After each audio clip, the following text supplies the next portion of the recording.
Hi, this is Tamara from mooglyblog.com, and in this video, I'm going to be teaching you the basics of corner-to-corner crochet, also known as C2C, or the diagonal box stitch. Here, I've got just a little bit showing. It's quite big, so I can't fit it all on screen right now, but this is the Llama and Cactus corner-to-corner blanket, which is a free pattern on mooglyblog.com. I have other corner-to-corner patterns, and of course, there are hundreds out there across the web.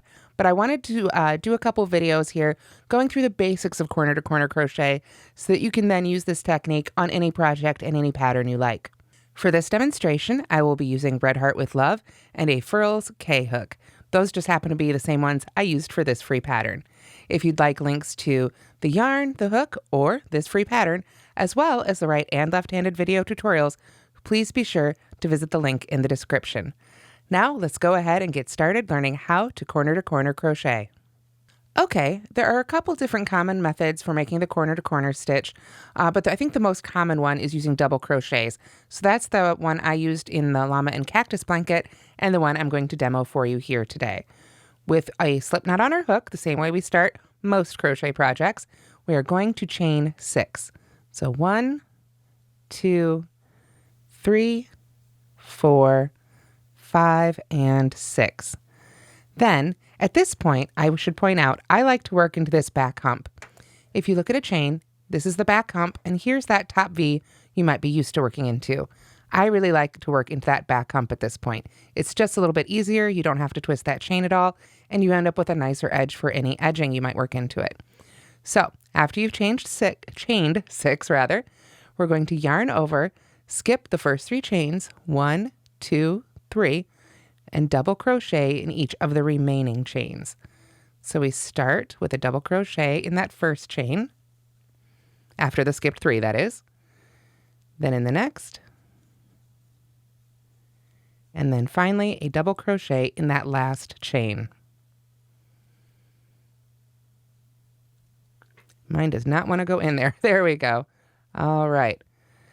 Now, with that double crochet made, what we have here is 1 block. Now, with corner-to-corner afghans like this, or any corner-to-corner project, not just afghans, the block here is your basic unit sort of measurement. If you've got your first row, it is 1 block. The second row will be 2 blocks. The third row will be 3 blocks, and so on until you decide to start working evenly or decreasing. So row 1 is this 1 block. All of this right here counts as 1 block. So I just want you to keep that in mind going forward. So now we're ready to begin row 2. So to begin row 2 of a corner-to-corner project, we're going to start again with 6 chains. 1, 2, 3. Gotta pull up a little bit more yarn here. There we go. 4, 5, and 6. Now, at this point, again, you need to make a decision if you want to work into those back humps or under those top loops. I like to continue working into those back humps. We're otherwise going to work it the same way. Skip those first 3 and work a double crochet in the remaining 3. So there's 1 double crochet, our second double crochet, and finally our third double crochet. Right there, right up next to that first block. Now at this point, because we worked into those back chains, we haven't really turned yet, or the back humps, I should say. So I like to be really consistent about the way I turn my blocks to work into them. If you turn basically up like this every time, I find it gives me a really nice straight edge along my project. So just remember, if you turn it this way, you want to go ahead and turn that next block up like that every time. So once again, we've made that second block there. We're going to turn that first one up and insert our hook in that chain 3 space. Remember, we skipped those 3 chains. We're going to put our hook right in that chain 3 space and slip stitch. Just pull it right on tight. Don't have to worry about working back into it. You can pull it nice and tight if you like to, just like so. So now that's the first block right there of our second row. So now we're ready to make the second block of the second row. So we start this one with just a chain 3. 1, 2, 3. And now we're going to work those 3 double crochets all into this chain 3 space. So we just yarn over and go right in that chain 3 space there and work 3 double crochets. There's 1, 2, and 3, like so. So if I pull my hook out here and turn it this way, you can see we have 1 block in row 1, and then we came back here. Row 2 is 2 blocks, 1 and 2. So that's it for row 2. You can see we're increasing out from the sides. And if we were looking at this, if we were making an afghan or something square or rectangle or a washcloth, whatever that is, this would be one side. This would maybe be the bottom side. That could end up being the bottom. You know, however you end up wanting to turn it, doesn't really matter. But we're just going to keep expanding like this until it's time to work even or decrease. So let's make a couple more increasing rows together. So remember, we had 1 block on our first row, 2 blocks on our second row. We're going to end up making 3 blocks on our third row. And if you can kind of picture it, those blocks are going to go here for the first one, here for the second one, and here for the third one. So let's go ahead and make those now together. Now the first block of every row is going to start with 6 chains. 1, 2, 3, 4, 5, and 6, just as we were doing before. Then we skip those first 3 chains and make a double crochet in each of the remaining ones. 1, 2, and 3, right there. Now again, we need to sort of finally turn our work, so I want to turn it the same way. I'm going to flip it up towards me that direction. That brings that chain 3 space right there, so I can put my hook right in there and make my slip stitch to attach that block to the side, just like so. So you can see we're maintaining our straight edge right there. Now we need to make 2 more blocks. So the first one, we make chain 3, 1, 2, 3. Pull up just a little bit more yarn here. There we go. And now we can make 3 double crochets in this chain space. So 1, 2, and 3. There we are. Now, at this point, we need to slip stitch to this next block right here. You can see this has brought us right over here to this next chain 3 space. So we just put our hook in there and make that slip stitch. And finally, we're ready to make that third block. We chain 3 and make 3 double crochets all right back in that same chain 3 space, just as before. 1 and 2 and 3. Like that. And with that, we've made our third row. So we've got our first row with 1 block, our second row with 2 blocks, and our third row with 3 blocks. 1, 2, and 3. So for our fourth row, we would have 4 blocks. We'll have another one here, another one here, another one here, and another one here on the end. So you can get a really good visual representation of how these blocks grow as you grow the pattern. Let's go ahead and do 1 more increase row together. We will start again with a chain 6, just as we begin every row, as long as we're increasing. So 1, 2, 3, 4, 5, and 6. Then we skip those first 3 chains and double crochet in each of the next 3 chains. 1 and 2 and 3. There we are. Like so. And then pull up a little bit more yarn here. It was getting a little tight there. And then from there, we can flip it up again. Remember, we want to turn it the same direction every time. Make sure you just keep that really consistent. And then you're ready to slip stitch right in that chain 3 space right there waiting for you. From there, the next 3 blocks are going to be all the same. Begin with a chain 3, then double crochet 3 right back in that chain space. 1 and 2 and 3. That brings us to the next block we need to connect to. We find that chain 3 space, put our hook right in there and slip stitch. Then we chain 3. 1, 2, 3, and work 3 double crochets right back in that chain 3 space. 1, 2, and 3. Like so. Finally, we've got 1 more to connect to here. We've got that chain 3 space waiting. So we slip stitch in there. Then we chain 3, 1, 2, 3, and then we make 3 double crochets right back in that last chain 3 space. 1, 2, and 3. Now from here, all our increase rows would be the same. We're on our 4th row, so we've got 4 blocks. On our 5th row, we'll have 5 blocks, 6 on 6, etc., etc. That's one of the joys of this pattern. It makes it really easy to figure out where you are. If you have to leave off, you can just count the number of blocks you made in your last row. And as long as you're still in those increases, you'll know exactly what row you are in. Okay, so now that we know how to work those increases, just keep growing just as we've been doing. Start the first block with a chain 6 and work on across. Now let's go ahead and talk about when we want to start working even and then eventually decreasing to finish off our square or rectangle. Now let's talk for a minute and say we want to make this a rectangle and we want it to be 4 blocks wide but 6 blocks long. That means we've made all the increases on this side that we want to make, but we need to keep increasing on this side.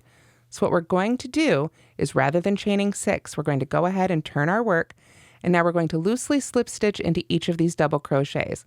And I say loosely simply because I know I'm going to want to come back and put a border on this maybe later, and that will allow me to work into those slip stitches if I need to. So just slip stitch in each one of those across. Best tip I have for if you're working slip stitches and you know you want to work back into them later, make sure those loops are just nice and big before you go ahead and pull that second one on through. Now, after slip stitching in each of those double crochets, we're at that chain 3 space. So let's go ahead and just make a slip stitch right in there. And then you see we're all set up to turn and make our blocks. Now we're not going to have to increase, so there's no chain 6 here. We just chain 3, 2, 3, and then double crochet in each of those blocks. Make 3 double crochets in that chain 3 space across. That same one we just slip stitched to. So if I stop right there, you can see this is our last block on that side. We just slip stitched across and then made a new block right in that chain 3 space. So we're all set up then to keep working across. So we'll slip stitch into the next block and work just as we did before. Since we're still increasing on this end, we will go ahead and work into the side of this block as well. So I will just continue making these blocks as we were before. Slip stitch into that chain 3 space, chain 3, and then 3 double crochets in that chain 3 space, 1, 2, and 3. And then when I get to this last block, I am still increasing on this side. Remember, I want 6 blocks along this edge. So I'll go ahead and work chain 3 and 3 double crochets right in there. 1, 2, and 3. So this gives us 4 blocks along this edge and 5 blocks along this edge, but I wanted 6 on this side. So this is what you do when you've got the increase side and you're going to stop a little early over there. Now, because we're working even essentially at this point, we're not increasing on one side, but we are increasing on the other. I want to point out that our block count remains the same here. We didn't add one here, so instead of having 5 blocks on this row, even though it's the 5th row, we're cutting in on this one, so we've only got 4 here. 1, 2, 3, 4. The same number of blocks as in the previous row. They're just moving off to this side. So we've got 4 along this edge and 5 along this edge, which means we now need to do a row where we increase at the beginning and don't at the end. So let's go ahead and work that together. We're going to start just as before with a chain 6, just as before when we were increasing.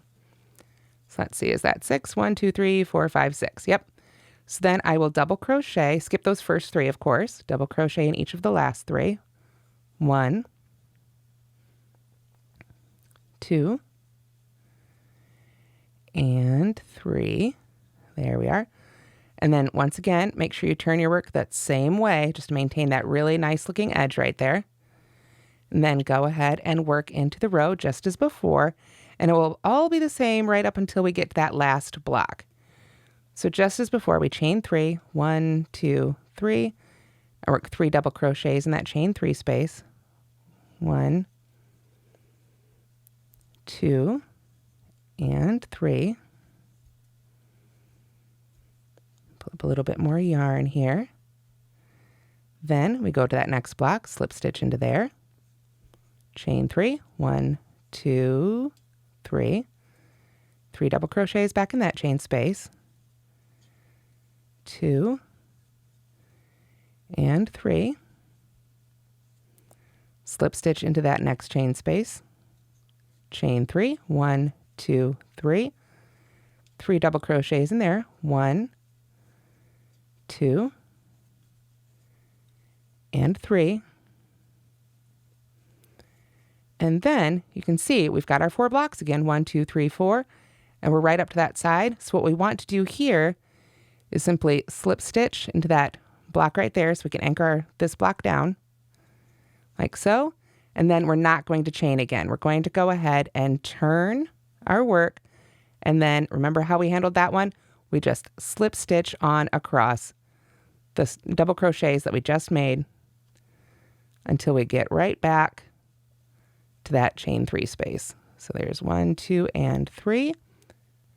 We get to that chain 3 space, slip stitch in there, and we're ready to work across again. Now, at this point, let's take another look at our work. We've got those 4 blocks across that we wanted on this edge, and now we have 1, 2, 3, 4, 5, and 6 along this edge. So now it's time to start closing up our little rectangle. What I want to do is get a nice straight edge here and a nice straight edge here so that we finish off our rectangle with great 90-degree angles. So we're simply going to treat this one like we did back here. We chain 3, 1, 2, 3. With a little bit more yarn, we can make our block right in this chain 3 space. 1, 2, 3, like so. Join it to that next chain 3 space. 1, 2, 3, 1.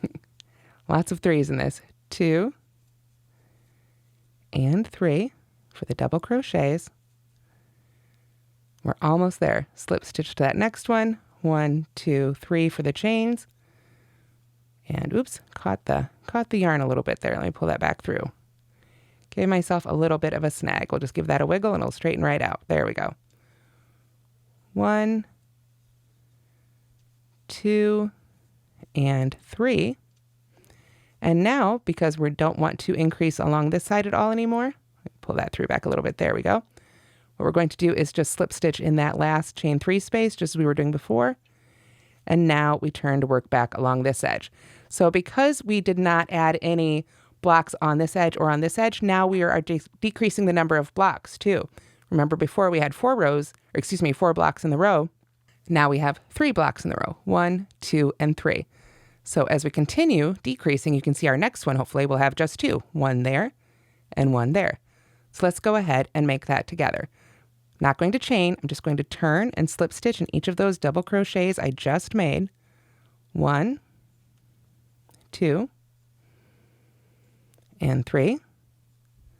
Slip stitch once again in that chain 3 space. Chain 3. 1, 2, 3. 3 double crochets back in that chain 3 space. 1, 2, 3. Slip stitch into that next chain 3 space. Chain 3. 1, 2, 3.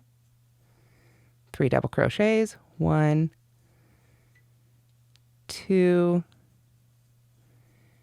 and 3. And that was our second block, so we just need to slip stitch to this one to make sure it's anchored down. We've got our 2 blocks there, 1 and 2.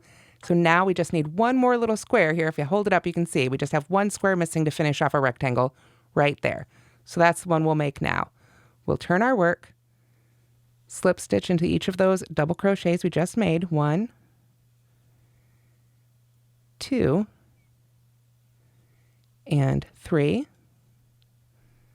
Then slip stitch right in that chain 3 space, and we make our final block. We chain 3, 1, 2, 3, and we work 3 double crochets. 1, 2, and 3, right back into that chain 3 space. So to finish off our rectangle, before we add any sort of border or edging, we do want to make sure and go ahead and slip stitch in that last chain 3 space so that both sides of that block are connected to our work. From there, you can add a border or edging, or whatever you want to do to your project. But this right here is the basics of the corner to corner stitch. It's how you increase, it's how you work even, and it's how you decrease then to finish off your block. So that's the basics of corner to corner crochet: increasing, working even, and decreasing. In my next video, I will be teaching you how to do the color changes for a corner to corner graphghan. So again, please go to the link in the description for both right and left-handed video tutorials, as well as links to the written pattern for this one, which does have a graph, the yarn, the hook, and everything else you need to get started with corner to corner crochet. Thank you so much for watching, and please don't forget to subscribe. If you do have any questions, please let me know in the comments. Have a great day, everybody.